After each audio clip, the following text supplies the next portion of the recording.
ফুলতলি সাহেবের এক পরীক্ষা, এটা আপনারা জানেন কত বড় পরীক্ষা।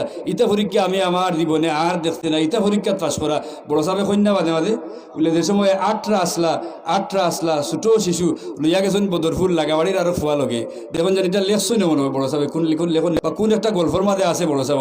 আর প্রায় সময় এখান হইন বলে লইয়া গেছেন আর নাও ডুবি গেছে কুশিয়ারাত। কুশিয়ারা ফাড়ি দিয়া দেওয়া লাগে তো কুশিয়ারাত নাও ডুবছে। এখন ফুলতলি সাহেবের উপরে আইসে ইমানি পরীক্ষা, দুই ফুয়া লগে তো দুইজন একলগে বাঁচানি সম্ভব নাই। অত মোটা নদী একলা হাতরাইয়া উঠা সম্ভব অসম্ভব, আর দুইজন বাঁচাইবা গিলা। ওখান ফুলতলি যাবে কইন আমার ফুয়া আল্লাহর হাওলা হইয়া লাগাবাড়ির ফুয়া জাফটা ফাড়ি ধরছেন যদি কইন না সুবহানাল্লাহ। বুঝলেন এটা পরীক্ষা পাস করা বড় কঠিন।